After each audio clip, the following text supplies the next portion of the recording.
strong and plumb armature is the essence of a sculpture.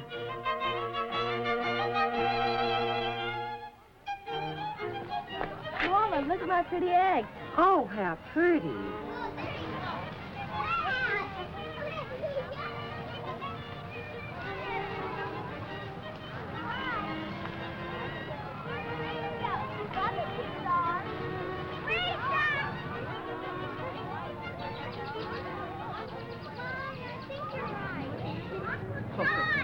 Hiding the egg. The food will be ready presently. Come along, Mrs. Bryant. I would like to show you the space in which I work. I have always been fascinated by the plastic arts and the creative process.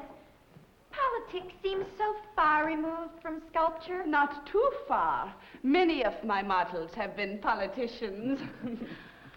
This is my current work, a portrait of Lady Macbeth. The cloth she is wrapped in will keep her clay moist. The window provides north light, by which I prefer tomato. Your studio seems very comfortable. But tell me, have you had much difficulty establishing yourself? There has been some, but when people see my work and realize my serious intentions, acceptance follows. That is a bust of Dr. Montgomery, and next to him is my son, Lorne. Is the doctor in good health? Yes, he is in good spirits. Were all these modeled from life? Oh, yes, it is the best foundation in nature for correct modeling. And is he still writing on the origin of life? No, I am afraid that Leandro has kept him away from his writing and research. Oh, I am sorry to hear that. But he is busy organizing the local farmers to grow melons, of all things. Oh, well, be sure and give the doctor my kindest regards and tell him that we miss his company very much. I will be glad to. Do you use this as a tool in your work? No, that is the armature. It serves as the framework of the sculpture. It serves much the same function in supporting the bust as the spinal cord, which supports the head. This has all been very interesting. I wish you could discuss this with my daughter, Ruth. She has an aptitude for art. I enjoy discussing my work. Everyone should be interested in art, for it is life. If I'm not being too inquisitive, how much do you receive for your work? Not at all. My commission covers the cost of materials and, of course, my living expenses while I am working.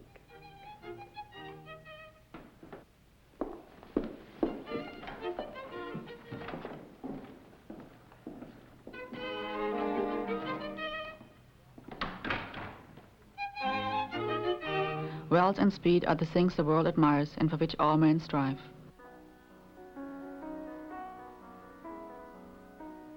After Waterloo, the balance of power in Europe shifted. The spirit of Romanticism was replaced by the rising tide of nationalism. The steam engine and the camera obscura brought forth a wealth of ideas. New classes developed among the population of the German states. On January 26, 1833, in the state of Westphalia, the town of Münster, Anna Wernze Ney gave birth to a girl, Wilhelmina Elisabeth. The father, John Adam Ney, was a Frenchman, a descendant of Marshal Ney. John's trade was stone cutting. Elizabeth went to Munich in 1852. At 19, she became the first female student at the Munich Art Academy. She was determined to be a sculptor. In that year, Elizabeth met Edmund Montgomery, a medical student in Heidelberg. All the distances would separate them, the joy and sorrow of life was to be their common lot. Isabella Montgomery gave birth to Edmund Duncan Montgomery on March 19, 1835 in Edinburgh. He grew up in Paris and Frankfurt am Main. Early in life, he became devoted to science and philosophic research. The French Revolution of 1848 sparked nationalist revolt throughout Europe. Marx published the Communist Manifesto. But the old order remained in power in the German states, and industry grew. Elizabeth and Edmund went to study at the University of Berlin in 1854. He attended lectures by Johannes Müller, and later he studied under Ferdinand von Helmholtz. Elizabeth, meanwhile, was a student under the sculptor Christian Daniel Rauch. the Madonna, and the mythologist Jakob Grimm were early commissions. In 1859, Edmund moved to London to work for St. Thomas's Hospital. That same year, Darwin published his Origin of the Species. The Industrial Revolution had spread to the European continent, but Britain remained the workshop of the world. Elizabeth went to Frankfurt am Main. There she executed a portrait of the philosopher Arthur Schopenhauer. Afterwards, the old misogynist gave her an inscribed copy of World as Will and Idea. She then traveled to the court of George V in Hanover. While Elizabeth worked on the blind king's bust, Friedrich Kaulbach painted her portrait. Edmund was doing scientific research for St. Thomas's and was admitted to the Royal College of Physicians. However, in the early spring of 1863, Edmund suffered an attack of tuberculosis. Ill health would forever plague him. Elizabeth visited Edmund that spring, and in November they sailed to Madeira Island, situated in the North Atlantic off the coast of Portugal. Madeira was recognized as a suitable resort for tuberculars. On November 7, 1863, Elizabeth and Edmund were married in the British consulate at Funchal, Madeira. Elizabeth retained her maiden name. She continued her career while Edmund set up a medical practice. She named her studio Formosa, the Portuguese word for beautiful. At Formosa, Elizabeth did a portrait of Edmund and a statue of two boys, later named Sursum. Across the Atlantic in America, a civil war raged between the northern and southern United States. It began in 1861 over the abolition of slavery.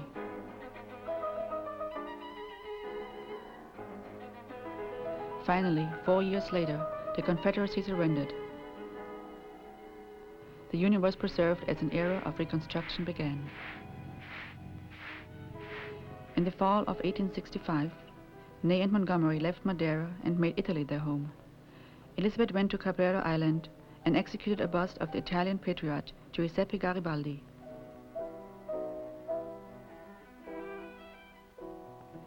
She and Edmund traveled to Greece, Algiers, the ruins of Egypt, and the Austrian Tyrol.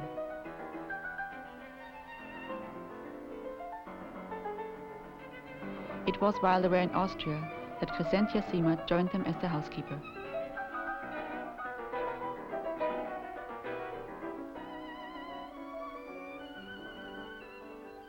In 1867, Elizabeth sculpted a bust of Otto von Bismarck, the Minister-President of Prussia.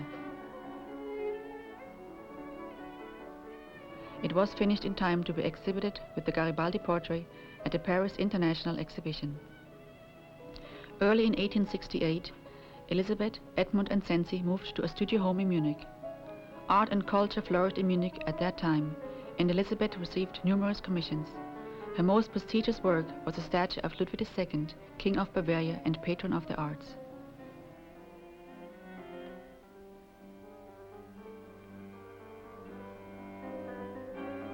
Prussia and Austria were in a turmoil over the unification and domination of the German states.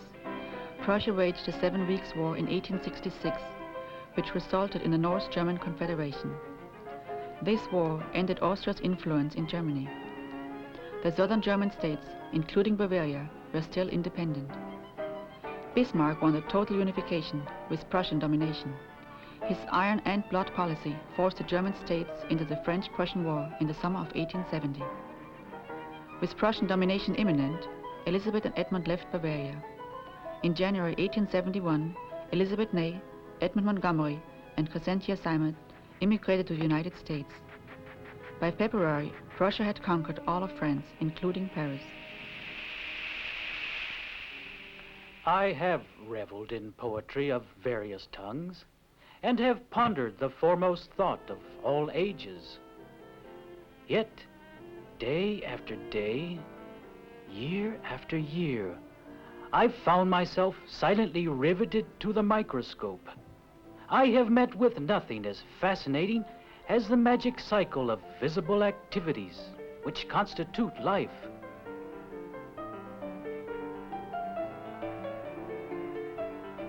Strong hands press the clay firmly upon the armature.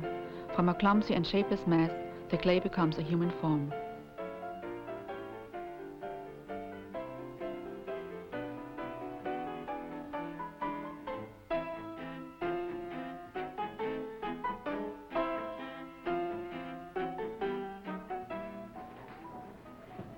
If you would place the relief so that the camera may see it. There, perhaps. Certainly, Miss Ney. It should be visible from here. Is there anything else you would like in the photograph? There is a picture hanging in the parlor. I would like to include it as well, through that door. Yes, ma'am.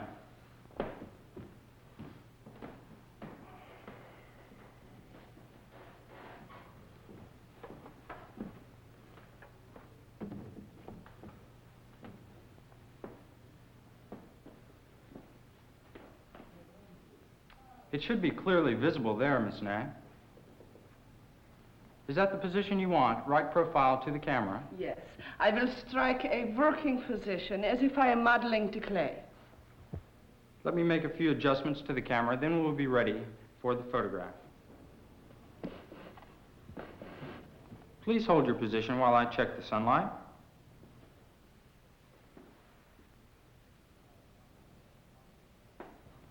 It is good that you had the opportunity to model William Jennings Bryan while he was here. I would have liked to have gotten some photographs of him, but... It was my good fortune to be able to do this bust, for it has been a long time since I've had a commission of this scope. He is joining an illustrious gallery. Ludwig, Grimm, Bismarck, all men of distinction. How long did the modeling take? I had 10 sittings in all, though they were often of short duration, callers coming. Although it was 2 less than I really required, it was sufficient for a life-size, very correct sketch. And now that the clay bust is finished, you will make a bronze cast? Oh, no. With the help of my assistant, I will throw a plaster cast from the clay. Plaster is a very good intermediate material. And then if the Bryans like my work, they may decide to have a marble portrait cut from the plaster. I see. All right, now, if you are ready, please assume your position. Ah, I almost forgot. Oh, we need my bust of Herr Roch. Would you get it, please? It is in the corner there. Certainly, miss. I owe him so much. At least I can include him in the photograph as well. Set it there. Like this? A little more left profile. Yeah. Hold steady. Raise your chin slightly. On the count of 3, take a deep breath, then slowly exhale half of it. 1, 2, 3. 1871, with the emergence of a unified Germany, marked the end of an epoch in European history. The European immigration had trebled North America's population. Many of the German immigrants settled in the rural South and West United States. Edmund and Elizabeth went to Thomasville, Georgia, where in 1871 Arthur, their first son, was born. Unfortunately, the Georgia climate was unsuitable to Edmund's health. Their search for a healthy environment led them to Texas. They felt a sunny, moderate climate would be beneficial to Edmund.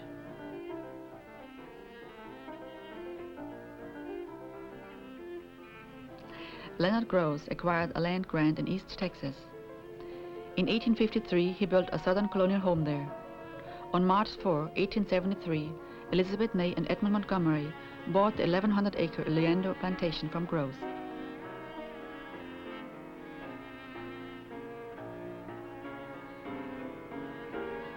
It was at Leander that they molded a new life for themselves. Elizabeth ran the plantation, while Edmund studied and wrote about the origin and nature of life. Elizabeth had given birth to a second son, Lorne, in September 1872 in Minnesota. She turned her dedication toward making her sons refined, educated gentlemen. However, little Arthur died of diphtheria in the summer of '73. Elizabeth and Edmund isolated themselves at the plantation. She threw herself into running it and raising Lorne. With only Sensi as her companion, Lorne led a sheltered existence. His mother brought in tutors to help mold him into a gentleman. The isolation from unrefinement took its toll, and Lorne grew up to be embittered toward his mother.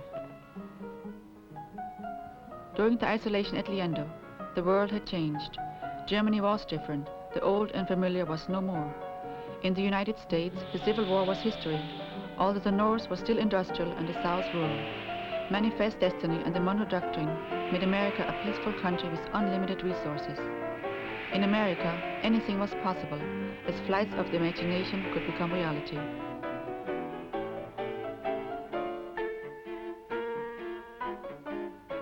Montgomery's first book, Die Kantische Erkenntnislehre widerlegt vom Standpunkt der Empire, was published in Germany in 1871.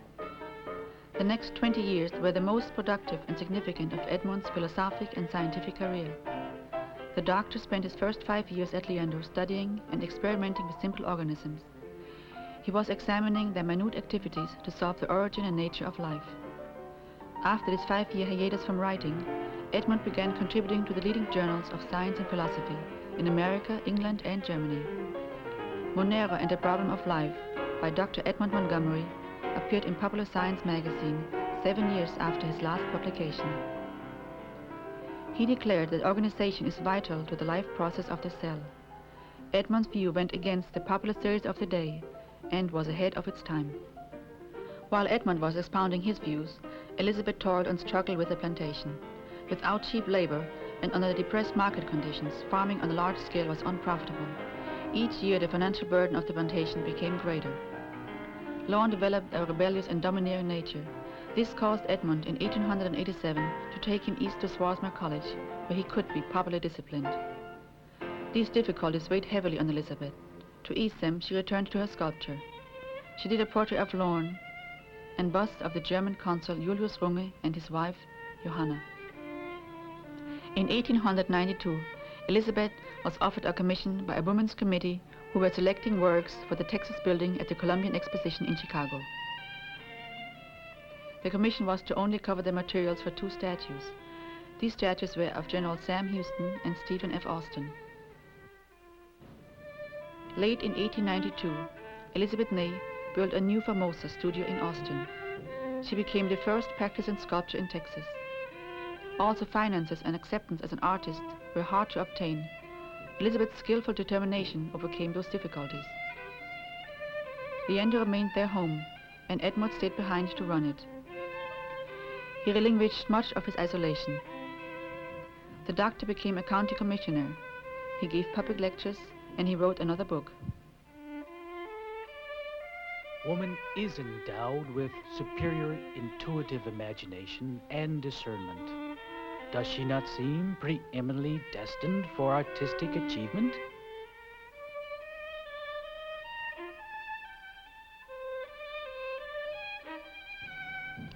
Plaster is thrown upon the clay bust to form a mold. The clay is removed and a plaster bust is cast from the mold.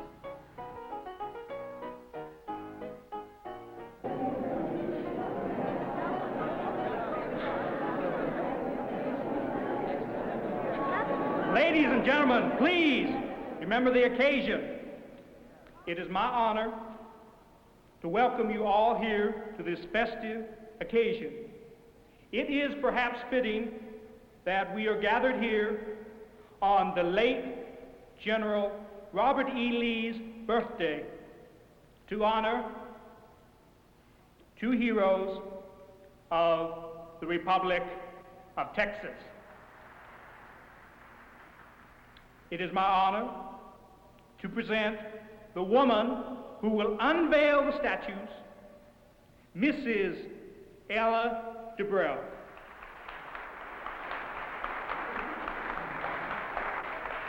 I come in the name of the 27th Legislature to present to you the statues of Stephen F. Austin and General Sam Houston. It is a great honor and privilege that as chairman of the Monuments Committee of the Daughters of the Republic of Texas, I may unveil these statues. I will now unveil the statue of the father of colonialization of Texas, Stephen F. Austin. My country, 'tis of thee, sweet land of liberty, of thee I sing.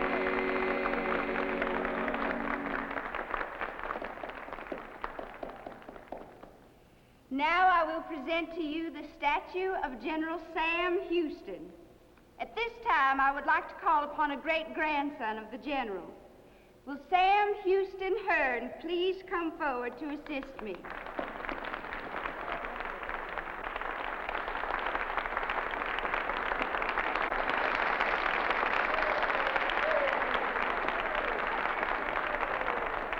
Thank you, Sam Houston Hearn. I will now turn the platform over to our fine Governor Sayers.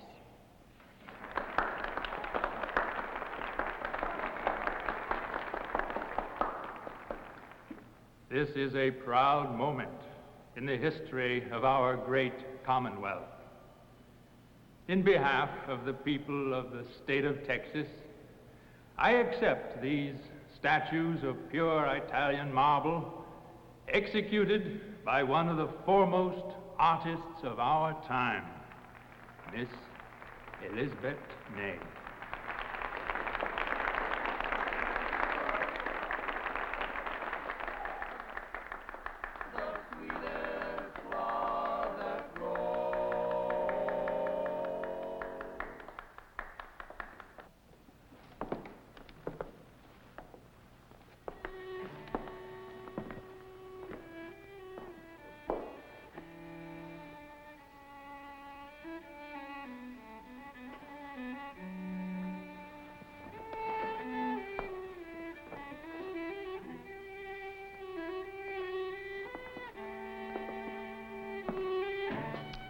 See how she steps with queenly flowing grace, albeit her soul with anguish, with dire distress drives her in sleep to flee the wild unrest that meets the haunting quiet at every pace.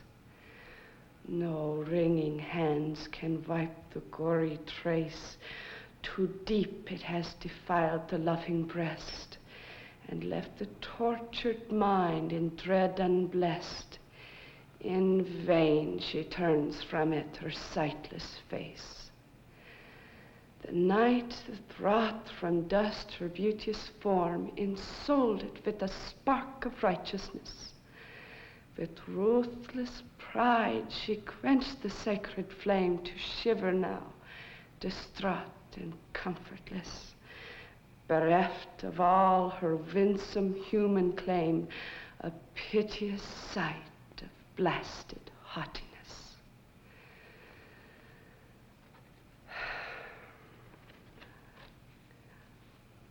A quarto. Edmund's tribute to you, my successor. Oh, my lady, from what clay dream have I awakened to cast my fate in your plaster?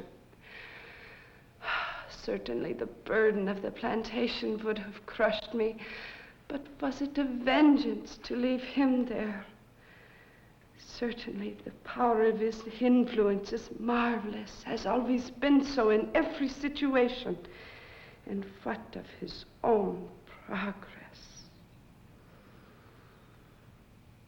To stay there, idling away my time and whatever else I might possess, or to lead a furtherly occupied life here, albeit not without its anxieties. I try not to recall too often how I've had to sacrifice, daily working on my art, while nightly writing, trying to make my finances come about.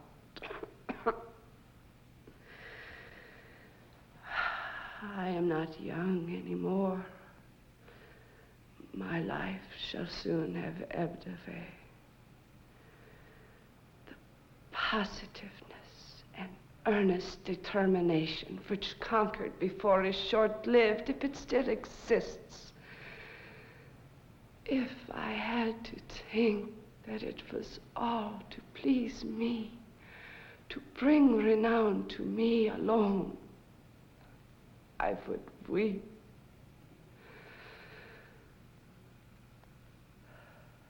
My works must always speak for themselves, wherever destiny may place them.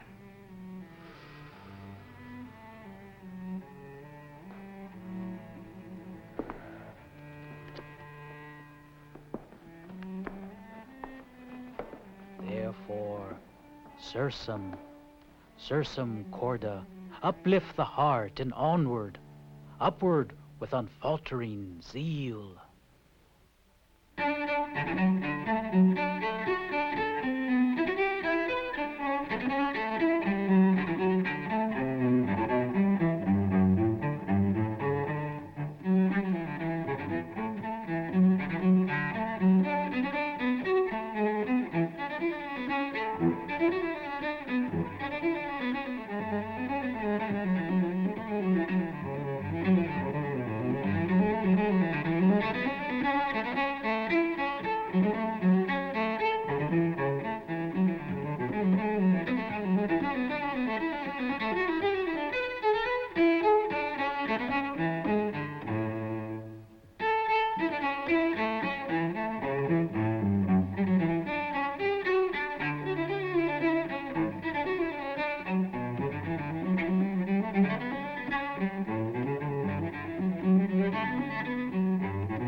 Texas Avenue. Her eyes are bright as diamonds, they sparkle like the dew. You may talk about your Clementine and sing of Rosalie, but the yellow rose of Texas is the only girl for me.